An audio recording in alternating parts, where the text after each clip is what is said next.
Well, good morning, scholars and aspiring wonks. It's a Friday.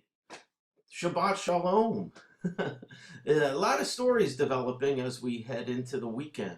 And I'm going to allow myself to go into some detail on a few of these because I want to make sure we really comprehend the framework of a lot of these issues.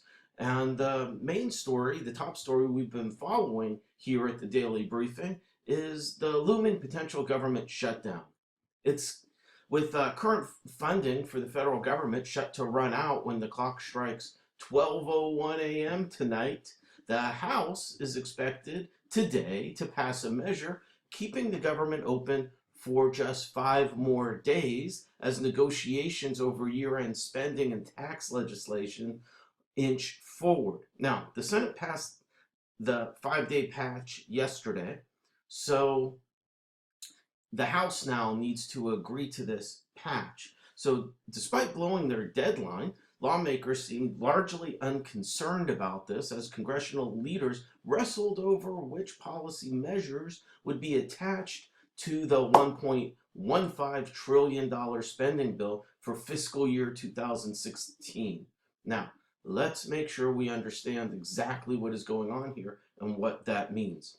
Look, these guys, the Congress, as well as the president, have already determined how much money the federal government is going to spend next year. It's going to be $1.15 trillion. So what is the issue here if we know how much money the federal government's going to spend? The issue is they are still debating over exactly what to spend the money on.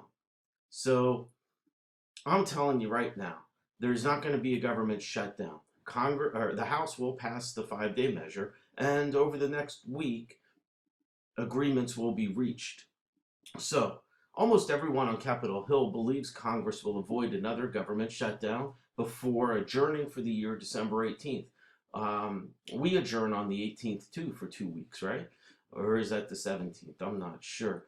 But uh, both Democrats and Republicans, however, seem willing this time to spend a few additional days, like December 19th, 20th, 21st, in Washington, trying to sweat out the other party, wear them down, and get them to agree to spend more money on their potential issues. New Speaker, Paul Ryan, he kind of blew this all off, saying, look, deadlines come and deadlines go. We're not going to rush it. We're going to get it right. What he's saying is we're going to make the Democrats stay a little longer until they agree to some of the spending we want. And if they want to go home earlier, they'll agree to our spending. So what kind of spending is Paul Ryan wanting to attach? Well, he wants some riders. You can look up exactly what those are, but he wants some riders attached to spending bills. We'll talk about what those kind of things are.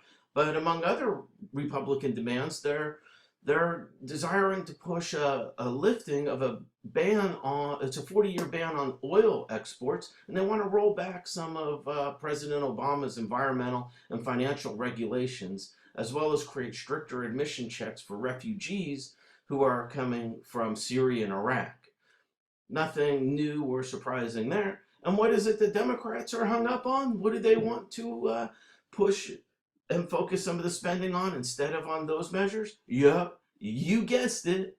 Not surprising. Gun control. Yeah, Congress has barred the Centers for Disease Control and Prevention, the CDC, from funding research that promotes analyzing whether gun control laws are effective or not. And the Democrats want those studies to be conducted and researched. So, who's got more willpower? We already know how much the spending is going to be next year. We'll see these two parties fight out over the next week those potential issues. So while we're discussing economic news, let's stay on this topic. The U.S. budget deficit, that's how much money the United States has spent more than it took in over the 12 months ending November, stood at $461 billion, which is about 2.6% of GDP. And the interesting point about this is that if you compare that number to 1 year earlier, the number was $436 billion. So over the last 12 months, we can see deficit spending increased $30 billion more than it did a year ago. And why am I pointing this out right now? I'm pointing it out because beginning in the summer of 2014, experts were widely predicting, as gas prices were going down, that it was going to jolt consumer spending. But it just didn't turn out that way. So if you've been studying the economy and you've been studying consumer spending and you've been studying trends in employment and looking at the jobs report, you should be able to answer this question. Why didn't ordinary people spend more money over the last year, even as gas prices were decreasing? And look, we know the answer to that question, or at least I believe we do. I certainly know the answer, and the answer is because wages really didn't go up last year. So even though gas prices were decreasing, wages were stuck, wages were sticky. And so people may have had a few more dollars in their pocket based on gas prices, but basically people weren't getting increased wages for their time at work. But now the interesting thing is we saw in last month's jobs report that wages are starting to go up a little bit. So will that lead to increased consumer spending? We'll keep an eye on that. But some interesting economic points. But look, economics isn't so glamorous. Let's turn our attention to foreign affairs. And we know yesterday members of Syria's opposition groups met in Saudi Arabia to talk about strategies for peace talks with the Assad regime. The Assad regime was not present. Don't think that. These are just the groups, the rebel groups, sending leaders to meet. Over 100 members of various opposition groups attended the meeting.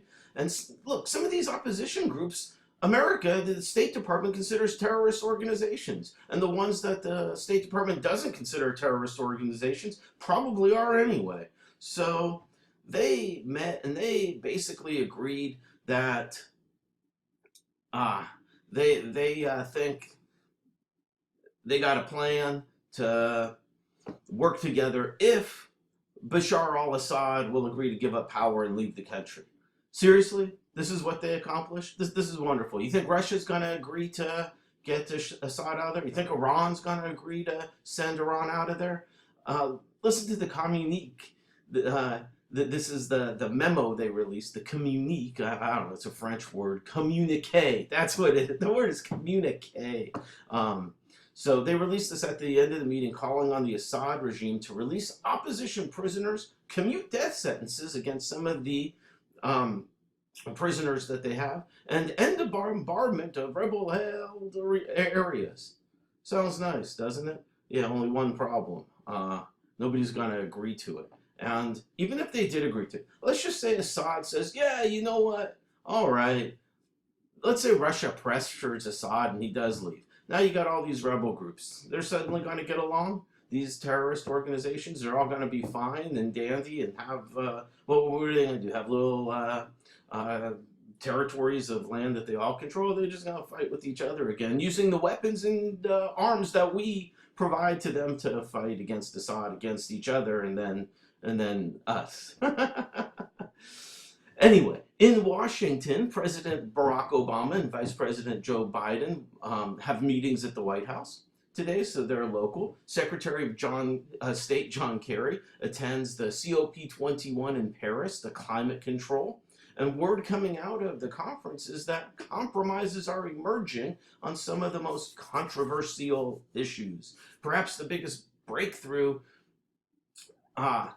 is coming on overall targets guiding cuts in carbon dioxide and greenhouse gases that nations would enact under the proposed agreement. The draft says nations will limit the increase in average surface temperatures to well below 2 degrees Celsius. That's 3.6 degrees Fahrenheit. I did that math.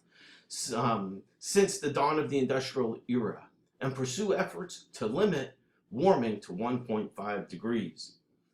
Look, basically the issue here is whether Europe, the United States, and some of the world's poorest nations can come to a compromise with a group of developing countries like China, India, that are resisting calls to shoulder more of the burden in the fight to limit global warming.